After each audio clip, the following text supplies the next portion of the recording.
On today's episode of Sticky Note Conversations with Erika Washington. Once you're here and you're Black, you're Black, you're Black, you're Black.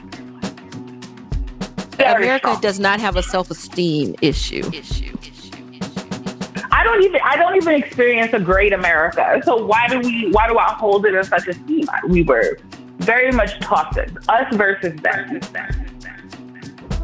The real mark of democracy is not so much that it is a zero-sum game, because if I win everything, and if I lose everything. But it is an exchange of ideas and resources and theories of change about how to make the country better for everybody.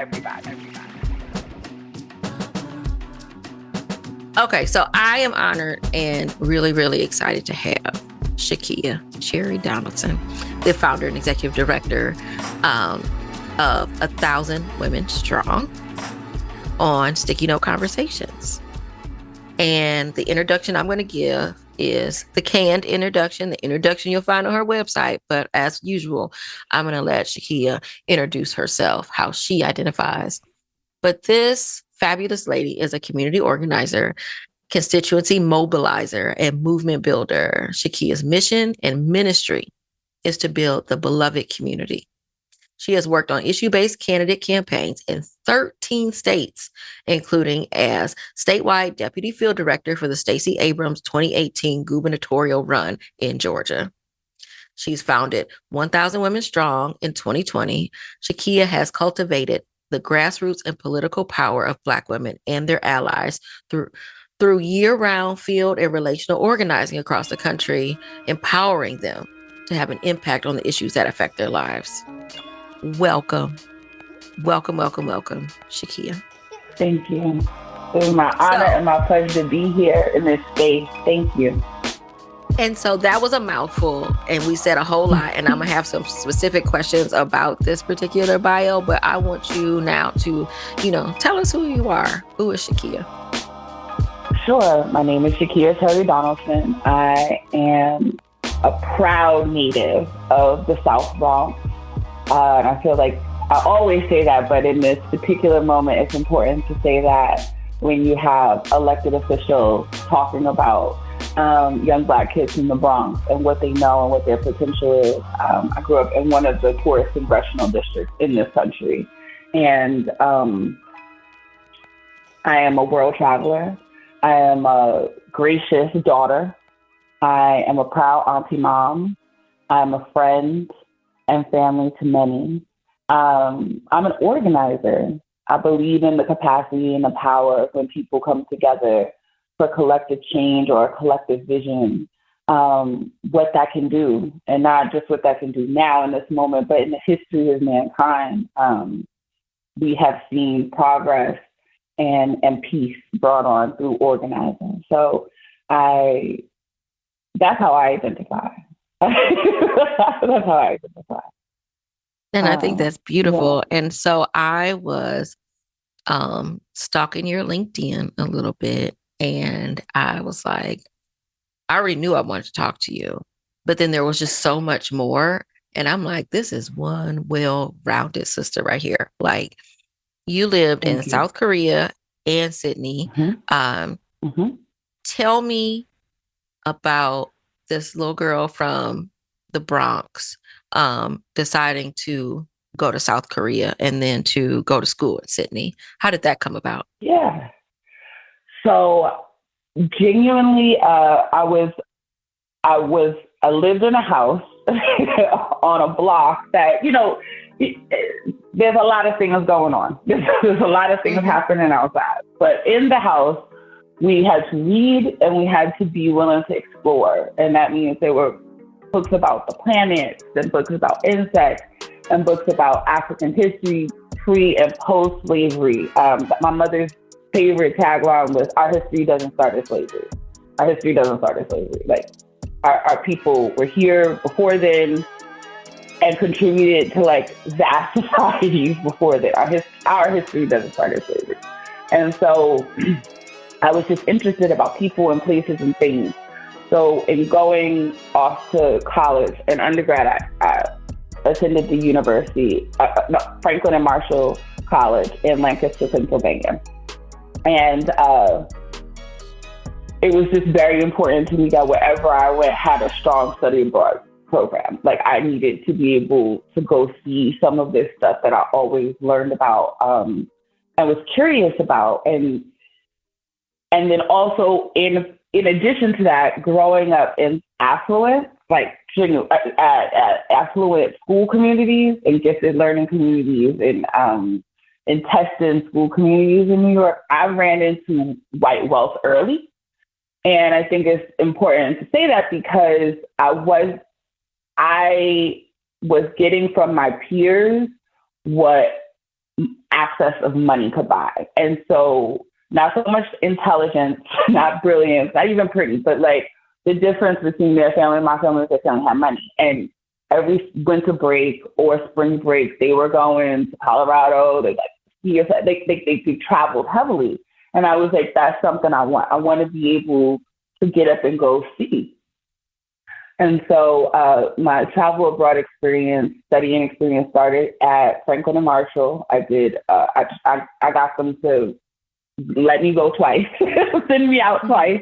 I actually got approved for a third one, but they said, we're not giving you no money, so I can't go. But the first study abroad experience I had was the summer of 2008, right before we elected President Obama. And I was in Italy. And that was fascinating because it was the first time I did a summer course in Italy on ancient Roman history. And it was fascinating because it was the first time in my life that my Blackness had not been synonymous with American, right? Like, yeah, I'm Black, but I'm American. Like, we don't even mention that part because, like, I get it. Oh, no, I know exactly what you mean. Because yeah, and I'm in a bar. I'm 20. Yeah, you get it, right? It's like, it's even, that's why even if you have Caribbean friends, they'll go, oh, yeah, my family is Jamaican. Like, they'll give, like, you know, some distinction, but we don't even first generation immigrants, even new immigrants here, like, once you're here and you're Black, you're Black. Like, we don't have the bandwidth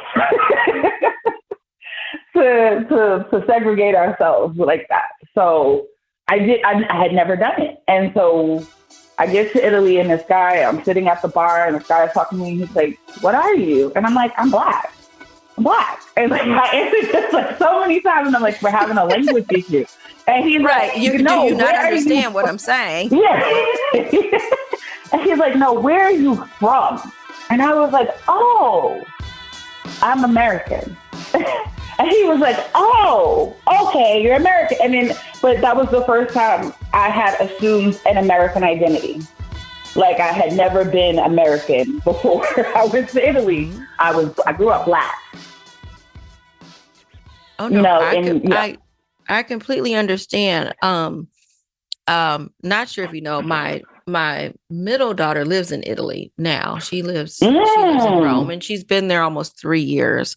And so when she first got there, and I, took her there for school, she's in college there. And I stayed for almost a month.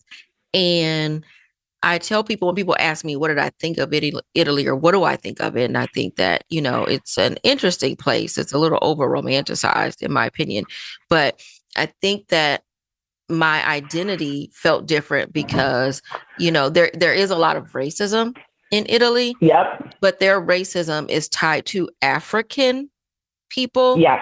Not specifically Black people. And so walking around, people will think that, they're looking at you funny. But if you walk into a store or you're up to like someone selling something on the street or what have you, and you start speaking and they say, oh, you're American? And I say, yes.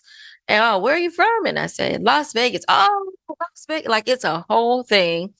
And their whole body language. Yes. Their body language changes. Mm-hmm. Mm-hmm. Yeah. So, and there's a difference between being Black and being American. Yes. And so it was the first time I discovered my American identity. Like, that, I think, is a whole story in itself, right? It's like, when did you discover you were American? when I was Italy. I was in Italy in real So life. then same. Yeah. And then fall semester I did in Ghana.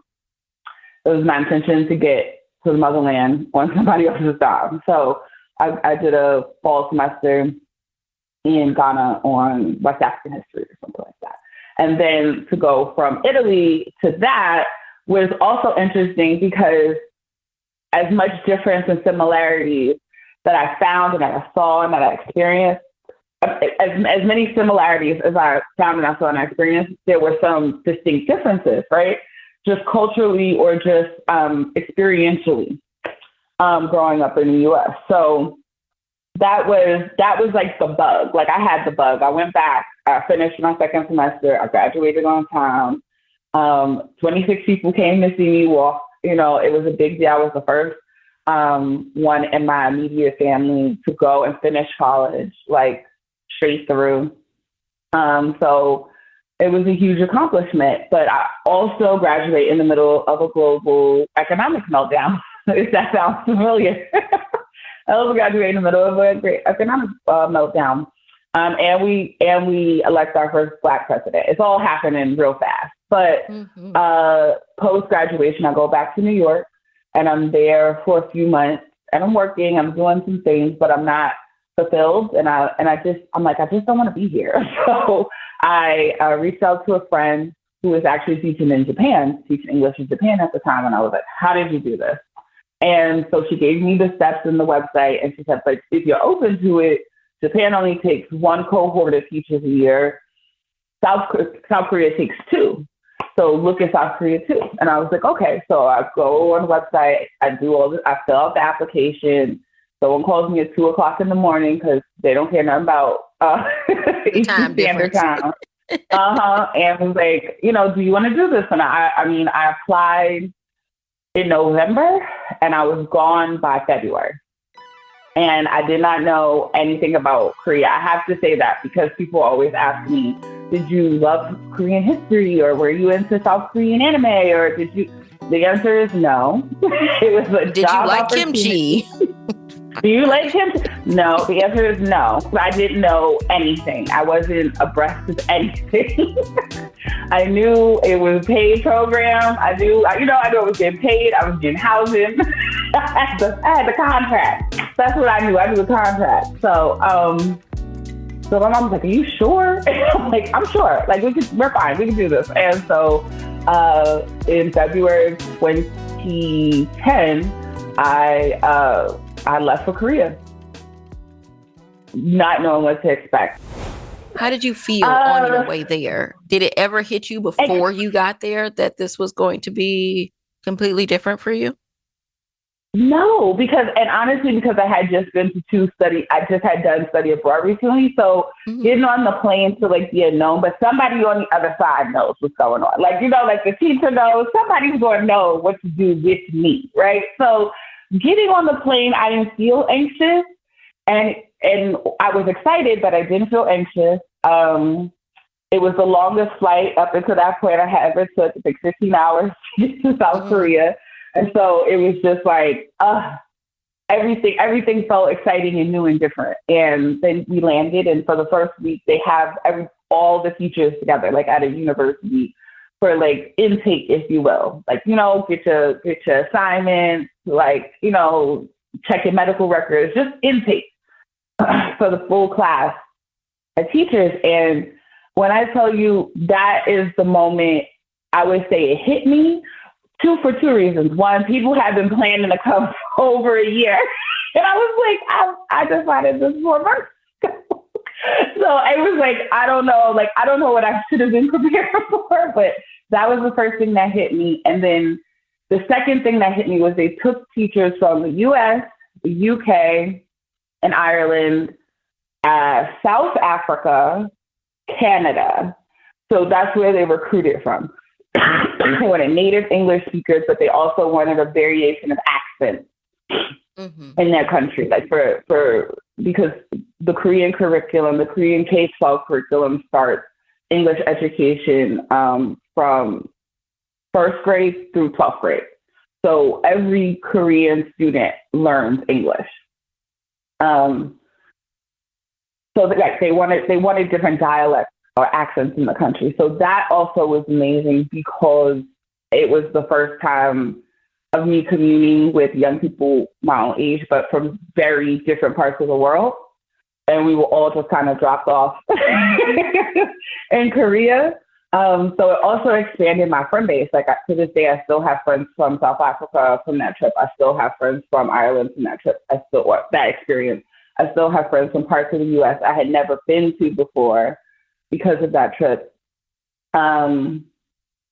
Canada and a bunch of Canadian friends because of that trip. So it was like, for the first time, I felt like a global citizen in the sense that I was with my own people, in this foreign land. It was like, we're out here and we're going to figure it out together. And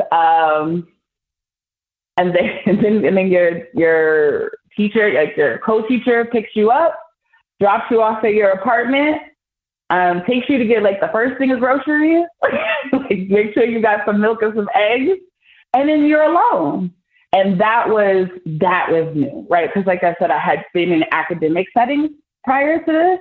So you are essentially told how the program is going to move, what you're going to do, where you could be, et cetera. There are so many guardrails and parameters. I was living in South Korea by myself. Didn't bother to try to learn Korean before I got there because I didn't think about it. And I was like, okay. And I was the first Black teacher that my school had, like ever. Like I lived in a town called Yangyang, in the Gyeongsang province, right outside of Sokcho. And it's a small fishing village, like very humble people, very loving, beautiful community, right between the ocean and the mountains. And I became a part of the community. Teachers are revered there, all teachers. Teachers have high status, high social status. They are deeply respected. To be a teacher is an honored profession. So that was also interesting, right? The fact that they honored teachers in such a way. So, but then that correlates to me, right? But now I'm a teacher. Right. So how I entered their culture, who I was in relation to their culture. So not just as a foreigner, not just as a Black foreigner, but I came as a Black foreign teacher. So there's like a lot of dynamics there, But I was there for 2 years. I taught over 500 kids. There's some young people working in Korea now. Many of them have graduated by this point, but there's some young kids working in Korea now. Got taught by me. And so 1st through 6th, you have to go by the standard strict curriculum. Like, the beginnings of learning, phonetics, alphabet, writing, all those things. But middle school, which I also had at elementary and middle school and high school, you get to make up your own curriculum. And that is where I found myself organizing and not knowing I was organizing. I was giving them Black history. I was giving them world history. I was talking to them about body positivity and all of these things, like just all of these, like I would say, bigger picture lessons that were offered to me. I was offering it and developing it for my middle schoolers. And then the babies are just fun. They're just fun. So did you have the autonomy to really shape your curriculum that way? They didn't put parameters and restrictions on you the way that a lot of teachers in the United States feel like they have to do? Absolutely not. I mean, so I don't want to deviate there. There is a standard curriculum of learning always, right? That part is built in to just to public education. But as an English language teacher, I got to expand what that was because I'm not Korean and I'm not bound basically by the Korean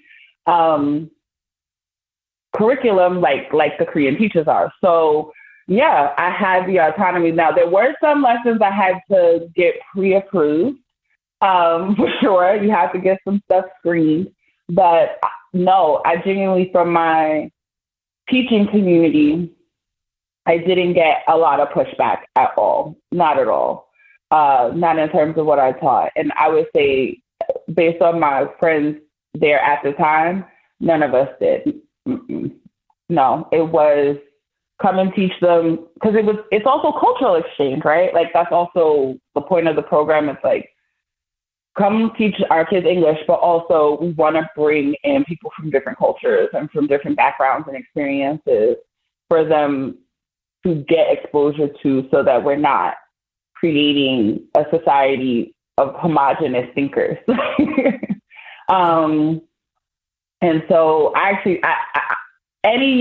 because they take people of all ages, but particularly young people, any young person that is just like, I need to figure out what's next. I'm like, go to Korea and teach for a year. Like, go to Korea. It's like, it is not, it doesn't have to be your forever plan, but it is a stable job. It is a real job, and it'll provide you windows into so many different things from your counterparts, your other fellow English teachers, from the people, like the Korean people around you in your community, because they will absorb you up. They will, everybody, they'll put their arms around you. And that's not to say there's no racism in Korea, and that's not to say that there's no mean people, or I didn't have any like uncomfortable experiences. But I will say, for 2 years on whole, it was a place that I felt safe, I felt loved, I felt seen. There's over 1 million military servicemen stationed in Korea at any given time. We have 7 military installations there. So it is also a continuation of what is the history of the Korean War. I lived miles away from the demilitarized zone, the DMZ. So I saw where North Korea and South Korea split, and anything as small as a bunny rabbit genuinely can trip those alarms. So sometimes you would even hear the sirens going off, just going off through the zone. And it was fascinating because to be Black in Korea was also, like I'm saying, a continuation of the history of what Black GIs went through in Korea, or the experience Black GIs went through in Korea during the Korean War. And so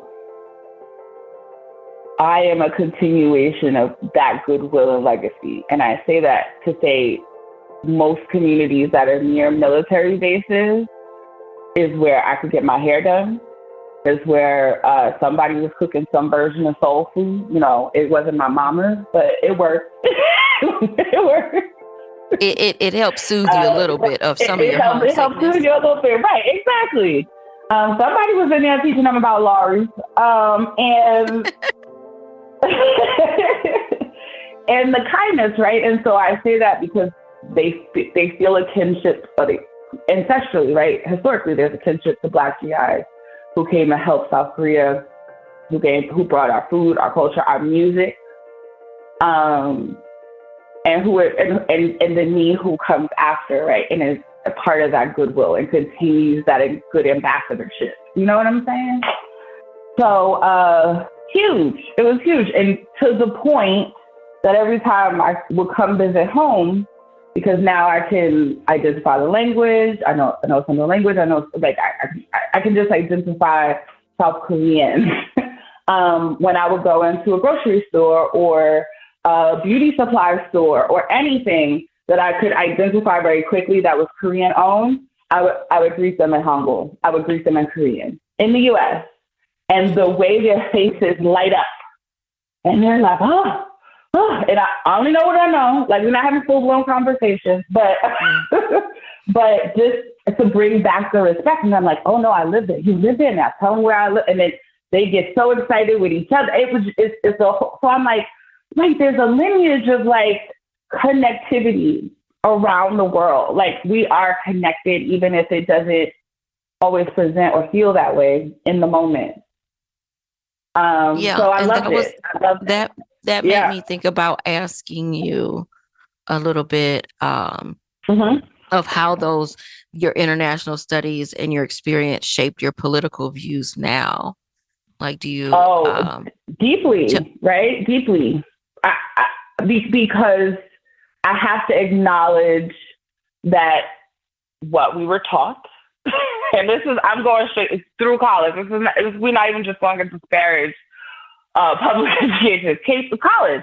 What I learned about how America sees itself in global history, in world history, is very different than the way other people see America in global history and world history, and in like geopolitics, right? Like, we are taught and indoctrinated with a perception of ourselves around greatness, about pulling ourselves up by our bootstraps, about, freedom from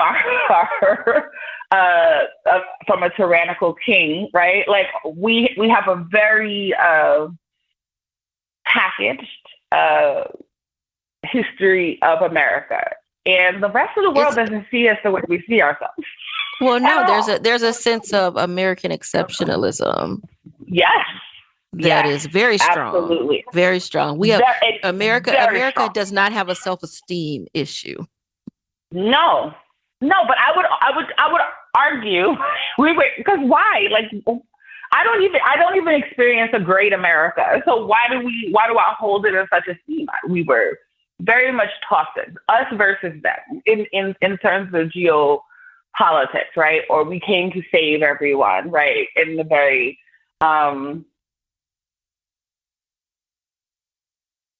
I don't know, patrilineal like way, like we're here as the peacekeepers, we're here as the knowers of things, right? But what I realized and genuinely is, wherever there was American presence globally, there was an American military presence.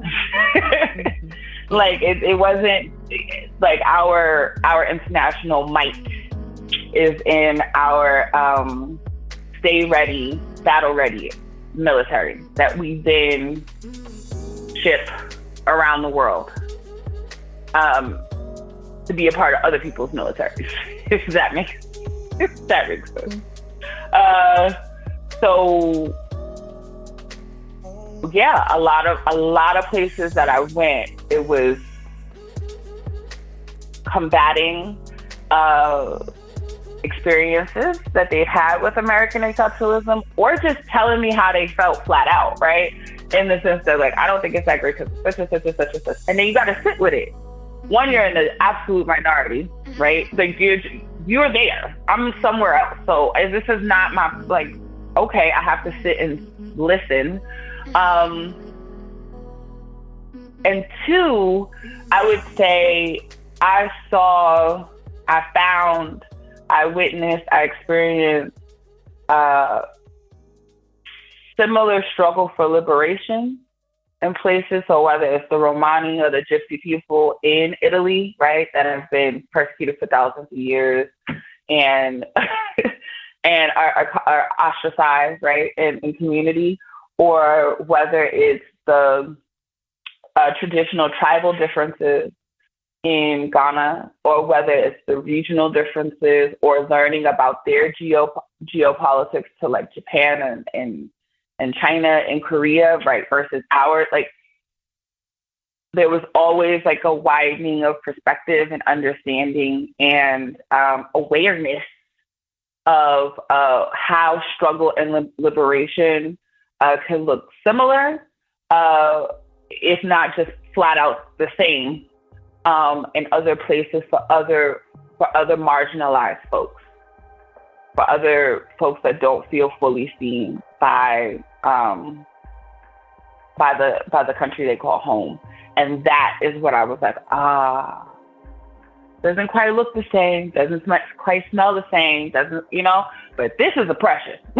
Like you start to identify global oppression past just the Black experience in the U.S., right? Like it's like, oh, okay, I see what's happening here. Like, and so while I was able to find joy and community and love, I was also keenly aware of what global oppression could look like and how it related to the story of me and my people, if that makes sense. Mm-hmm. So it does. that I found as a connection. I found as a connecting point, but not out of sadness or misery, but just out of shared experience. So not necessarily in a like an oppression Olympics or and just out of misery, but just a collective way of that life has been for multiple generations in folks with different ethnic backgrounds. Yep, and marginalized inside their own country, right? The same way I feel marginalized inside my own country.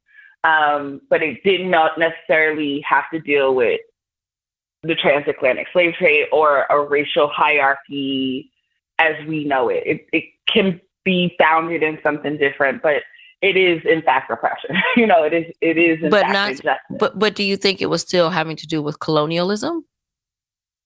For sure. A lot of it, some of it. Yeah. I mean, yeah. And a ruling class and a dominating class. And who is the ruling class and where does the ruling class come from? How did it come from the ruling class?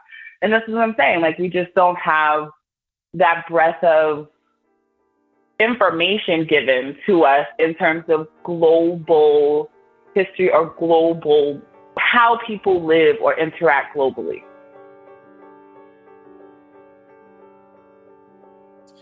When you were in South Korea and you decided to go, it wasn't because you wanted to be a teacher. That wasn't a part of your long-term planning, right? No, my mother was a teacher. So I did come from a teacher household. My mother is a teacher. So I come from a teacher household, but it was not in my dream. It wasn't on my vision board.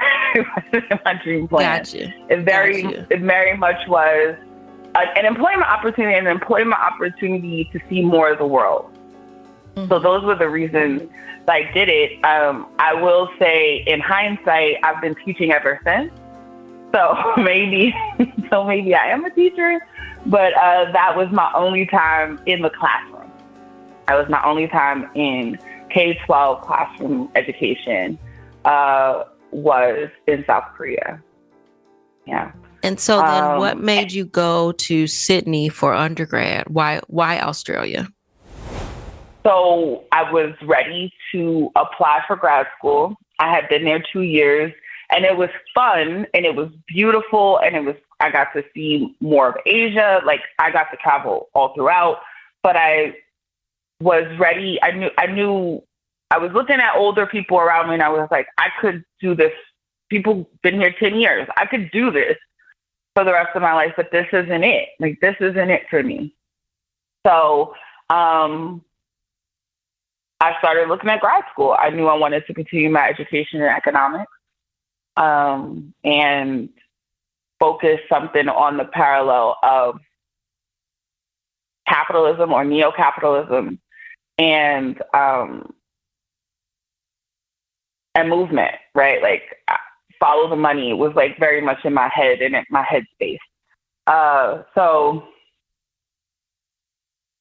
I was applying to grad school. I took the GRE in South Korea and I reached out to a college professor for a recommendation letter. And she said, oh, of course I'll write you a recommendation letter. But by the way, I'm getting ready to leave Franklin and Marshall and go teach at the University of Sydney in this master's course, this brand new master's course that they just created.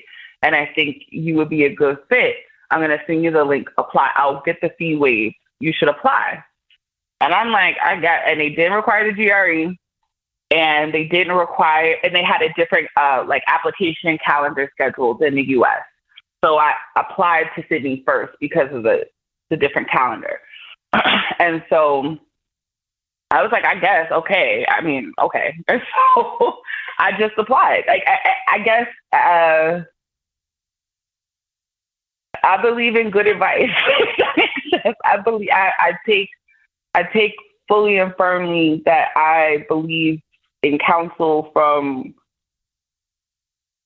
a larger group than myself to figure it out, And so even in retelling the story, how I get to Korea, because I'm trying to get to Japan, she's like, you should look at Korea. And I'm like, okay. Or you should look at this school. Okay. Like I'm open to new ideas and new suggestions as long as, the people I'm in community with, like, see me fully, right? They want the best for me. So, so that's how I applied for the school. I applied for no other international schools. I was looking to go back to the U.S. for grad school. It made sense to me. But then I got in, and they took U.S. financial aid. And I was like, okay.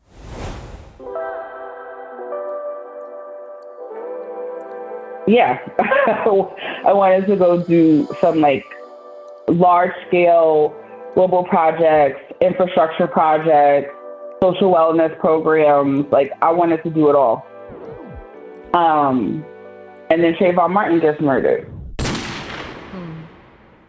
Trayvon Martin gets murdered, and it is all over my newsfeed. I'm in this practicum with UNICEF, and they keep talking about these people and them, about the Aborigines, because the project was working with the Aborigine community.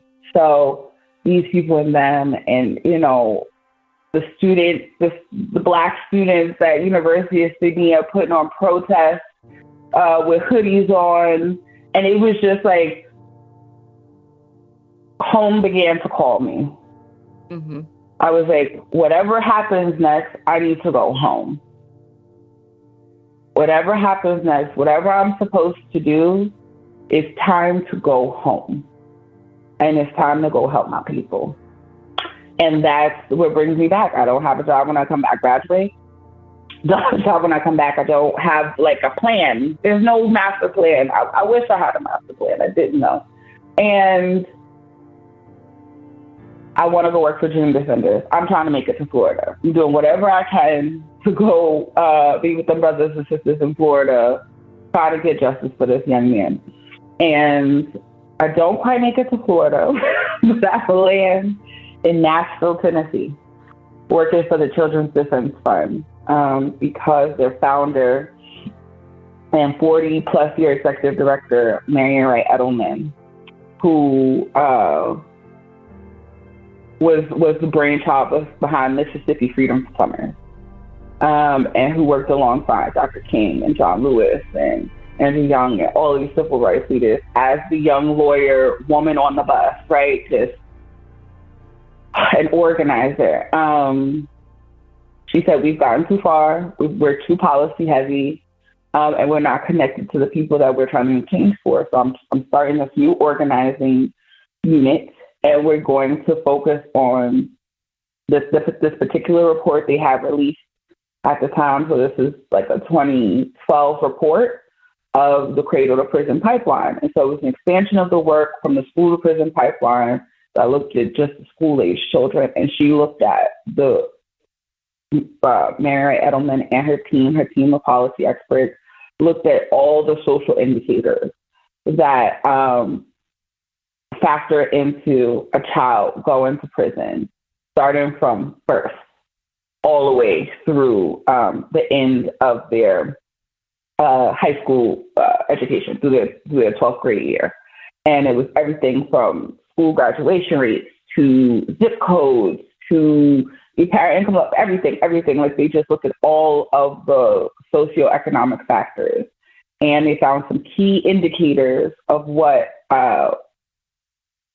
were the, I guess, pipeline, like the pipeline breaks into prison for Black, Hispanic, and poor kids, right? They looked at a very, very centralized demographic. And I mean, it's still up. It was updated again in 2016, but we were working on the 2012 report, and it was harrowing, right? Around just all of these ways in which our current U.S. social system set kids up and families up really to fail.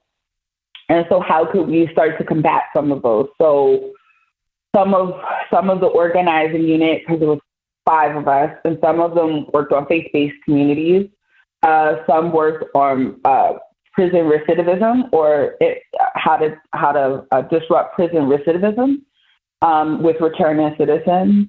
And they wanted to, and then some folks work with young people in the schools. And I was like, okay, because I was at first working with the young people because they work on art projects and awareness and like really bringing their creativity to like life, right? In order to talk about this problem and how it affects them. But then they wanted to organize schools. And I said, oh, you don't organize, as a former teacher, you don't organize schools with kids. I said, that's how you get ready to get a bunch of kids in trouble. I said, you don't organize schools with kids. You organize schools with parents. And they were like, I'm like, look, we can still work with the young men. I'm down. Like, I am down. Let's do all the things. I said, but if you want to impact school leadership, do not send these babies in there. Go get some parents. So they were like, okay, yeah, I guess, whatever. go do what you feel like doing. And I was like, okay. And so I picked the worst performing academic, because I was like, academic performing, it's not worst, the worst academic performing school in Tennessee. That's a hard school, called Napier Elementary, which is housed inside of Napier Project, which is in South Nashville. It is the worst. It is at the very bottom of elementary schools in the state. Okay. So, and so I went in there. I got connected to somebody who worked like the social services with the city. I was like, you should go there. There's a parent group there. And I was like, okay. And they were exchanging parent hours for rent hours. Because if, parents do a certain amount of activities or whatever, they get a deduction off their rent. So these meetings were pretty filled up, but there was like no structure or schedule. They didn't have anything to talk about. They just had to come for an hour. There was coffee and donuts there. There was a room for them. And if they came, they got like 2 hours towards their rent hours to get a rent reduction. So they already had incentive to be there. I didn't need to bring the incentive. And so I go to the first meeting and I just listen. I just, introduce myself, but I'm quiet. I'm just listening. And I go to the second meeting and I do the same thing, just introduce myself, kind of what I do, but I'm just a listener. And the third meeting, they were like finally like, well, what you here for? Like, what you want to do for us? Like, why do you keep coming? And I said, I'm listening to you guys talk about your community and the issues you got your kids, some of your kids are having with the school, or some of the issues you're having at the school, or just managing your schedule, or, your work schedule, with all the things. And I was like, I come with no money. Like, I don't got no money for y'all. But I do have the skills and the ability to show you how to get some of this stuff changed. And they would say, keep going. And I said, okay. And I got up and I went to the board and I did the organizing cycle, because first you got to build relationships, then you got to research, then you got to do the action, then, do the whole thing with them and how this is a serious change. And they said, we're in. And I was like, okay. And so I have my first organizing cohort of mainly single mothers, all Black, all living in Section 8 housing, and they wanted better for their kids. And their demands were so reasonable, right? They wanted a safety guard out there in the morning and in the afternoon, so that when the little kids walk, they had somebody to cross the street with. Okay. We want a stop sign, because when the cars rip through here, yeah, there's a school sign, but there needs to be a stop sign. Okay. Mm-hmm. Okay. And I want to do something about these suspensions, because I don't know why Xavier keeps getting suspended for every little thing, and I got to come up here. I'm missing so much work, and then they want to, and I was like, okay. So I got called from Tennessee, and I drove into Georgia, and I worked off for about 3 months and learned the Georgia organizing folks. Met INSE, met Portia, like just met other Black women around my age who had already been doing this particular type of work in Georgia. And they said, there's a Black lady running for governor, right? And I was like, talk out of here. And they were like, no, there's a Black lady running for governor next year in Georgia. And I'm like, And so they invite me to like this, it's like in a private room in the back of like a restaurant, like a small gathering. There were only small gatherings in the beginning, but but a small gathering in the back of a restaurant. And, I was a 28-year-old organizer from out of state. So I went for the free food. I'm not going to hold you. Like, I don't know this lady. And so you hadn't heard of her when she was hadn't heard of her when she the was, minority leader. No, I was in a different. I wasn't my state. Like, Right, it wasn't my state. I wasn't aware of her. I did not know this lady. And the country was on John Ossoff. So even when I got there, it was like Ossoff fever, right? Like, we gotta get him elected. So it's like, okay.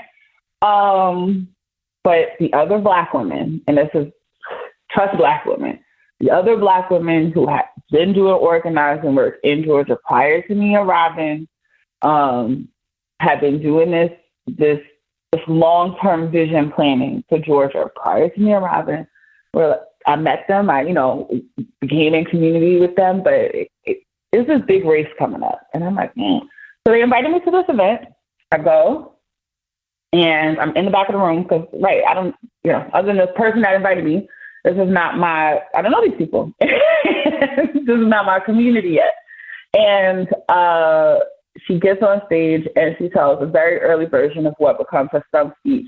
But she talks about how poverty should be both immoral and illegal. Like we should be able to eradicate poverty in our lifetime. And I was just like,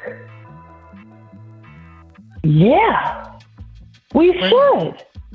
Like, it was like, I don't know, if you ever seen the beginning of Big Bang Theory, like where they show the burst, like the stars bursting and stuff and the universe being discovered, it was like that was happening in my head.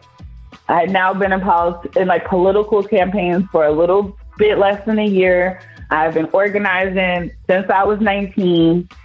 I had done all this study abroad experience and travel, had all these experiences and things inside of me. And when she got up and does this stump speech, it was like the universe, like the Big Bang Theory exploded in my head. I was like, I don't know why, but I'm supposed to be here right now.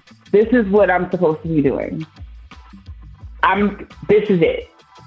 All roads lead to her. Mm-hmm. I get it. If nobody else gets it, I get it. I get what you're going into office to do. And so Ossoff wraps up. I meet a friend who meets a friend. It's networking, but I meet a friend who meets a friend, gets on my resume. And I was interviewed for Stacy and then got a call. Stayed around Georgia because I was like, I feel like I need to be here just in case they call me. And got a call that they were interested in me as organizing director at the time. And I was like, okay. So I joined June 2017. She launched in May. I'm on the team in June. And this is a young Black team. This is a mostly women team. This is all types of gender identity, all types of sexual identity presenting team. It really was incredible, right, to work around this amount of Black people specifically, but then even adding the component of people of color, right? It was very non-white in there. And it was a cohort of people that had come over with her from the legislature, but outside of that, everybody else was new, so there wasn't really any tension about that because it was about 50-50. And we started putting these programs together and these activities together and all these things. together. And one of those early constituencies was 1,000 Women Strong for Stacey Abrams, which was intended to be her statewide constituency group for women, her like women's outreach group. And it was a program I had written in 2016 that was really based on this community organizing model of cells, like essentially distributive organizing is the fancy term, but like that there was a regional or a very local identity, but then there was like a statewide identity, right? So why the number 1,000? Why not 1,000,000? Why? Because we looked at the demographic breakdowns of 159 counties, the 159 counties in Georgia. And we were trying to figure out what would be a critical mass we could pull out of every county. Like, so that is 1,000 Women Strong Conyers, Georgia, 1,000 Women Strong DeKalb, 1,000 Women Strong Fulton County, right? So there's still relationships where you are, but we together are 1,000 Women Strong. So we built it out. And we launched, and then something exciting happened. Her friends from high school called and said, we want a t-shirt. We want to start 1,000 Women Strong in Mississippi. Okay. Her friends from law school called, Yale, I'm up in New York. Send me a swag pack. Because we were asking for three things. If you could donate a minimum of $5, we asked for a minimum of $5 to be 1,000 Women Strong member. Why? Because the movement isn't free, and this is even if it's small, this is your financial contribution to the work. 2, sign up for at least 2 volunteer shifts in the course of the campaign. Volunteer shift is 2 hours, so we're asking a total of 4 hours total in the course of the campaign, whenever you want to, but you've got to do 2. And the third thing we ask for is for you to be a social media organizer. So if we send you a news blast, or if we send you some highlights or some stories, post it wherever you are, so that, we're getting more eyes and more organic views. You're in how many states now? 7? We're at 8. We're at 8 states now. Our goal is to get back to 14. Okay. So 2021, as part of our National Student Loan Debt Campaign, we were active in 14 states. We had people on the ground in 14 states. But going into 2022, we had to scale back down. It was just too big. It was just too big at the time for our infrastructure. But we've remained in 7 since 2021, and we added Alabama back this year. So my goal from this year on is to stay in Alabama. So we'll be at 8 after this year. And how do you pick what states you go into? Highest population percentages of Black women. Mm-hmm. I want to be where Black women are in this country. And so they and that's not to say that there are not Black women everywhere. We have at least one self-identified Black woman from all 50 states and 3 major U.S. territories. But in terms of capacity building, in terms of putting year-round dollars, it is my goal to start where we have the largest population density. That doesn't mean that if you don't live in one of our core states, you cannot be a member supporter. It doesn't mean you can't be active. It doesn't mean any of that. It just simply means that we do not have a year-round state present in your state yet.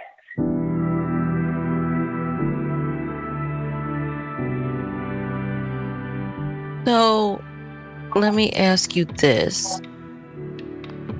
Democracy. You mentioned it a little bit earlier in what it was, but how do you define democracy, especially right now? Okay, so I'm going to give you my ideal versus how I think it is. So my ideal version of a democracy is that it is active participatory system that anybody can gain access to. Doesn't mean everybody needs to show up to every meeting, but that does mean that there should be a heightened awareness around when legislative bills hit the state floors, or when your county tax comptroller goes up 2% on the property taxes and how that's going to affect everybody's everything. You know, like there should be a hyper awareness of not just the act of voting, but what happens after we vote, and like the things that our elected officials are putting into place, or are changing, or the money they're taking, in order to best represent what our values and our needs are. In order for that to happen, though, like I said, this country has created so many barriers to entry from voting, from just the standard long lines, the voter purging, the misinformation and disinformation around candidates or issues, all of those things. But in my ideal world, voting is a national holiday. So nobody has a reason to not go. We will figure out how to do secure votes from your computer or your phone, because we figured out how to do everything else that way. So I feel like we can figure out voting to make it accessible and easy for everyone to not have to go stand online. Early vote is mandated, like federally mandated, so that it doesn't just drive people down to one day, but they have time to like think and process and go when it best suits them. We would take off the felony restrictions for voting, because Florida has proven over 700,000 people are just, even with the Amendment 4, because of then the poll tax of paying the restitution, are just left blocked out of voting. The amount of brothers that meet that man, like, I got a charge, or I still owe back child support. I still got some stuff. I still got some legal stuff to work out. And I'm like, right. And they're like, yeah, I can't. Nah, they won't let me vote. And I'm like, what? And like, nah, I'll be paying attention. My mother talked to me about it, but like, I can't vote. And you can see the hurt in their face. And I'm just like, we have to eradicate all of that. And here's the real mark of democracy. And this is actually, I think, something we're missing at the moment. You don't always win. The real mark of democracy is not so much that it is a zero-sum game, because if I win everything, and if I lose everything. But it is an exchange of ideas and resources and theories of change about how to make the country better for everybody. Because even when I vote for my chosen candidate, I'm keeping it as nonpartisan as possible, girl, just in case. But like, no, you're fine. For my candidate of choice, my goal is not for the lives of the people who voted for the other candidate to get worse. I had to believe that my candidate would make it better for me and them. And it feels very us or them now, right? It'll be good for us, or it'll be good for them. Mm-hmm. Also, I would like us to move from a standard two-party system, because it doesn't encapsulate everybody's views, energies, values in the two parties we have. We've tried it. We've done it as long as we can. But I think if the people who say they are fighting for democracy really believe in democracy, they wouldn't also be using the term vote for the lesser of two evils, because it is the antithesis of democracy. You are voting for the best. When you are voting for who you think will lead us in the best way, not just somebody you will settle for to not have the other person. But that is something that is very limiting in a two-party system. But when you look at parliamentary systems or multi-party democracies around the world, yeah, it's a little bit more messy on election day, right? But in terms of the ballot, but people have more people engaged, because more people can find the place that reflects their values. The statistics around Black women voting has gone down over the past number of years.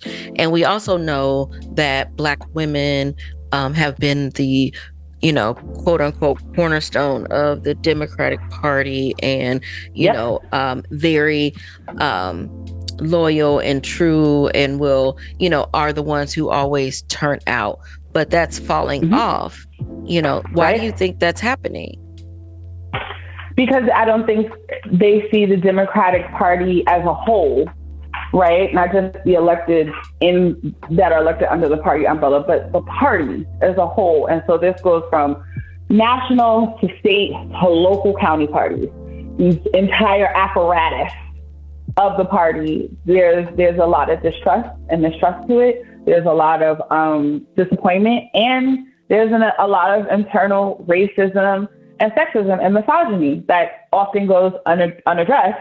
This is my experience as a staffer, that often goes unaddressed because it's like, we'll fix those things later. It's about the bigger goal of getting elected. And so Black women are asking themselves, how much of my humanity am I willing to give up to support this institution that doesn't actually see me fully? Mm-hmm. And so you see less Black women voting every year. Now, of the Black women that have been voting every year, 98% of them still vote Democrat. That is a statistic that the Democratic Party can still laud over. But if you go just simple math, if you had 100 people, but then you have 80 people, but then you have 70 people, but then you have 60 people, but even every time they come out, 98% vote for you, in your whole, you still have less people. And so the Democratic Party is hemorrhaging base loyal voters or traditional base loyal voters because they don't see their values or their issues reflected, or even, it's not even just also a values or issues, it's a how, right? That's also what I tell people. It's like, yeah, everybody wants to get to the mountaintop, but not everybody wants to go the same way. Some people want to get on the elevator. Some people want to take the stairs. Everybody doesn't want to take the off-road ramp. So there is this that is usually led by white people.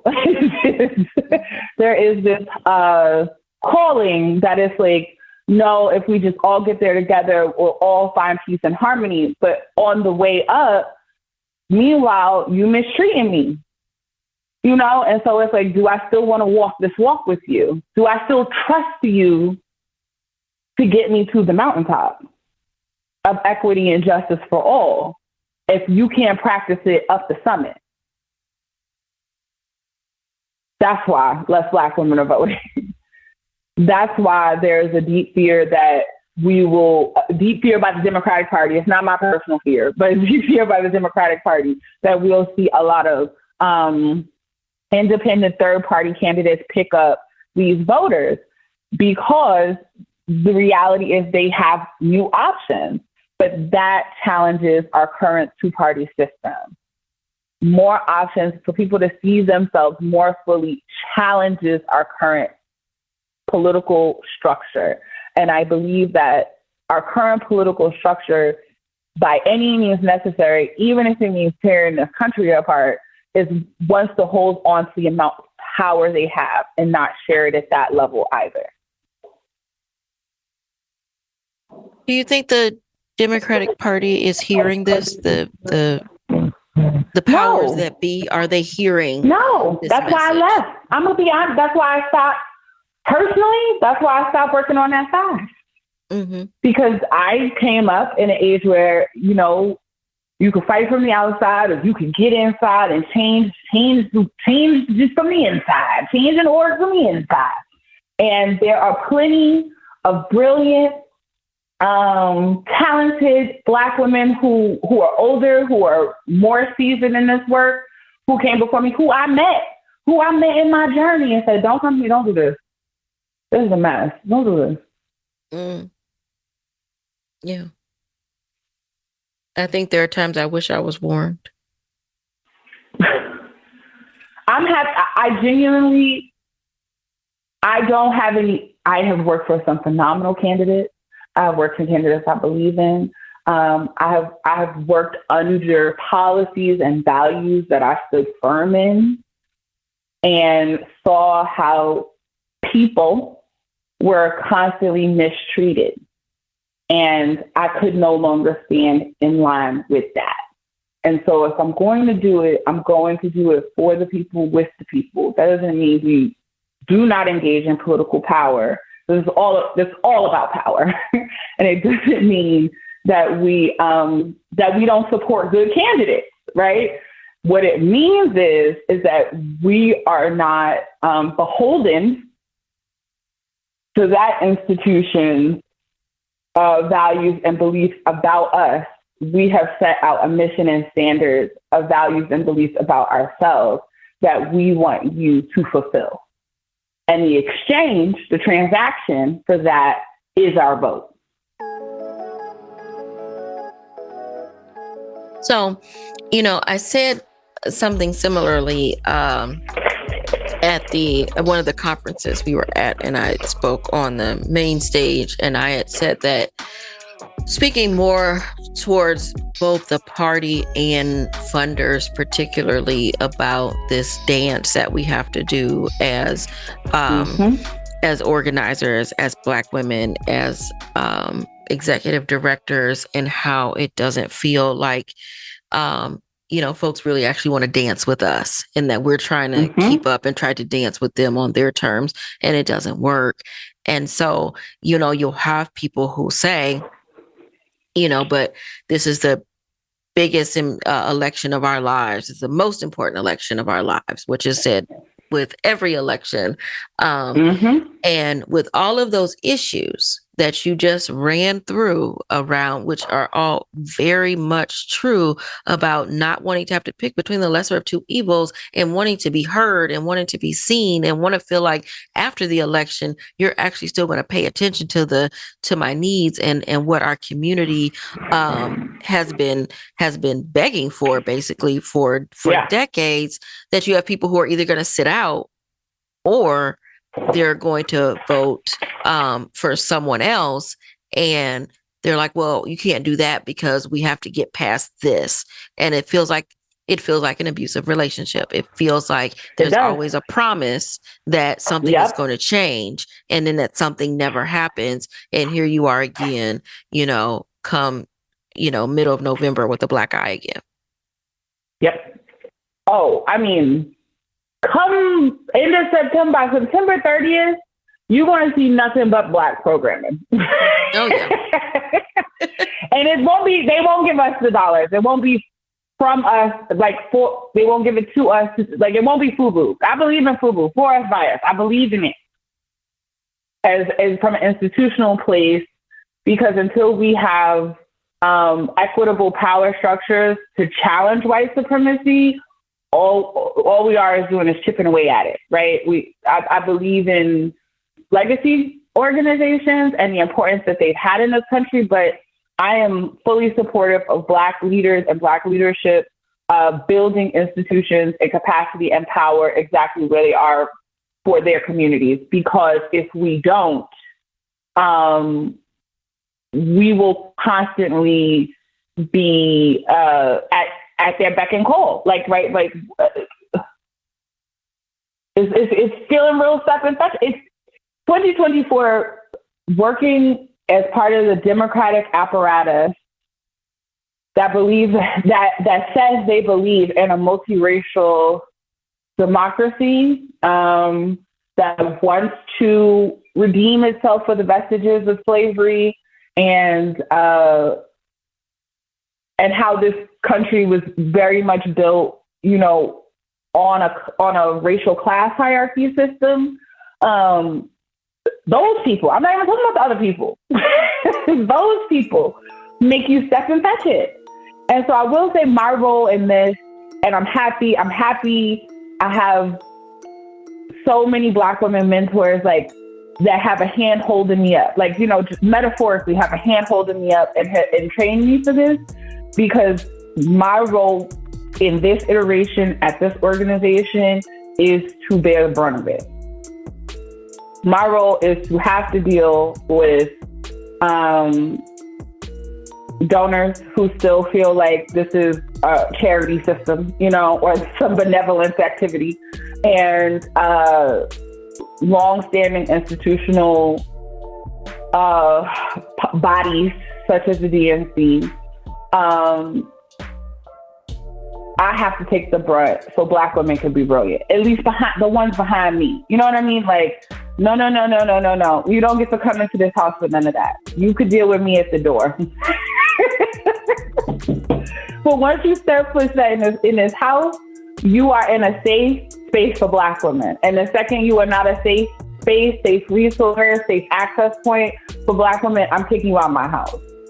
And it just has to be that plain, because if we are not free, and this is me speaking to Black women organizers specifically out there, wherever you are, if we are not free enough in this work to imagine, to dream of what we can accomplish or what the legacy we can live for our grandkids, the same way our great-great-grandmothers did for us, if we are not allowed to do it in these spaces, then we have to leave. Because what they are doing is stagnating our brilliance and our creativity and our possibilities. They are putting us into their box about how they see us in the future versus how we see ourselves. So we've got to create safe spaces for Black people to dream big. And then let's go try. Shit, we ain't got nothing to lose. Let's go try. I think you're exactly right. I think, one of the things because what they have us play, you work in these wars. What they have us playing is defense and pacifier. Yeah. Oh, go get people to like us. Go get people to sign up. Get people to come to the meeting. And when we do something they don't like, we're gonna put you in front because you know how to talk to them. These are your people, and I've had to tell some people, I'm a competent organizer because I'm Black, but also because I'm multi-degreed, multilingual, multicultural. I'm also just really, really good at this. So, but they've already labeled me. I'm the Black organizer. I'm the one that does the Black stuff, and not because I love Black people or because that is something that I am driven to, but because that's what you could do. That's what you are. And we don't really want y'all to do all of that. I don't want y'all to do all of that. We just want this. Can we just get this? But all of that, we didn't imagine you could do all of that. So we were not prepared to fund it, to support it, to see it. Because we didn't imagine you being able to do that. So what that sounds like... Get out. If you are there, right. Get out. But what that sounds like to me is the New York governor, Governor Kathy Hochul, and what she said about the Black children in the Bronx who don't even know what a computer is or has never seen a computer, and those are the folks she's trying to get to because she wants to create programming and fund programming for those children. And I saw one particular person, and I can't recall his name off the top of my head, but it was on Instagram. And this person was responding, somebody, I think, who had spent time in the Bronx and what have you. Maybe he's from there. And he's like, that's something to get up in arms about what she said about them not ever seeing a computer. Like, that's ridiculous. But more to the point is that she wants to create funding for those poor children who've never seen a computer or don't know what a computer is. And he's like, that's the part to really be upset about, because right there, they're underestimating what these children know or what they've had experiences around. And so you're going to try to create programming that's remedial to what is actually needed to move their lives forward. And so to me, what you're saying sounds like the same thing. You have funders who make assumptions about what we need and not even knowing that we're light years ahead of that. And this is exactly what we need. But you don't hear that because you assume that we're going to underperform. You assume that we, are not worldly folks who may be able to speak multiple languages and have lived in multiple communities. They can't imagine our brilliance. They can't imagine that Blackness is multifaceted. They literally cannot imagine it. They can't see it.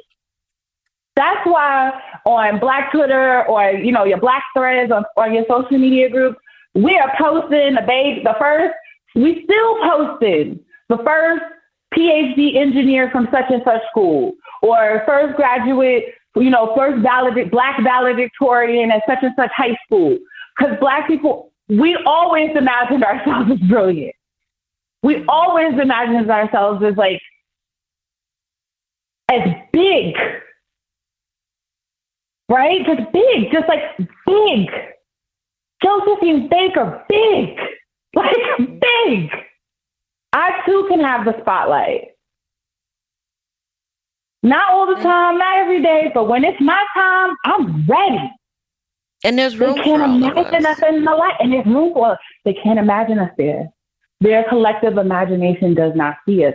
And to your point about Kathy Holcomb and just the commentary you said, exactly to what that brother was saying, because if you're so busy trying to tell us that these kids just need basic Chromebook laptops because they ain't never had them before, that's not the brilliance to see the next computer science specialist come out of the Bronx.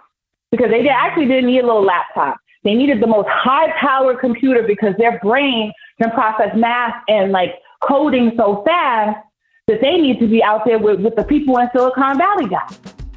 She can't see us that big. Crazy. Yeah. And I'm from South Bronx.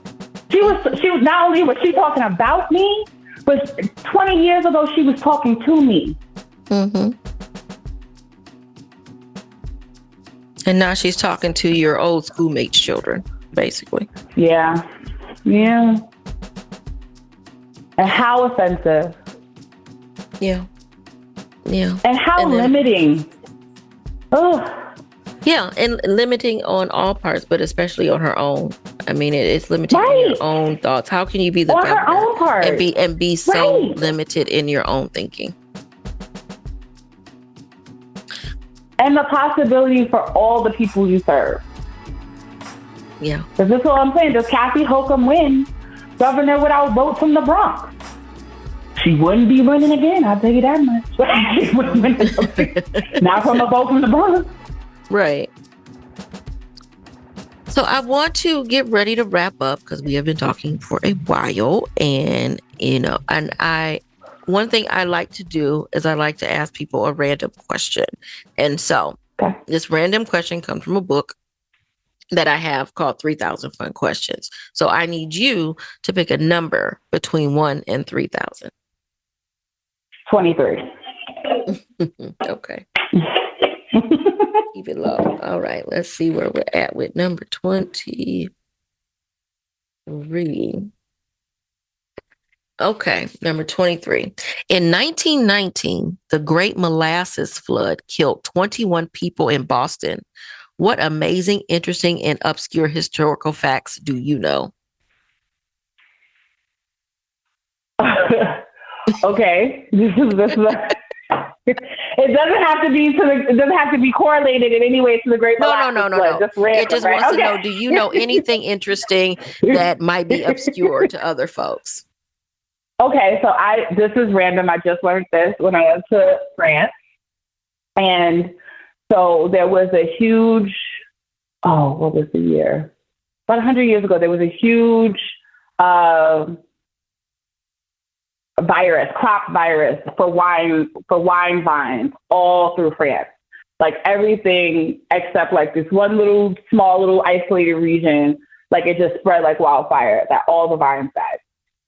So what they did was French winemakers came to California and realized we had the soil and the dirt and the right climate for it in Northern California and began to plant wine vineyards, but with the intention of taking them back to France to repopulate France with this more resistant vine.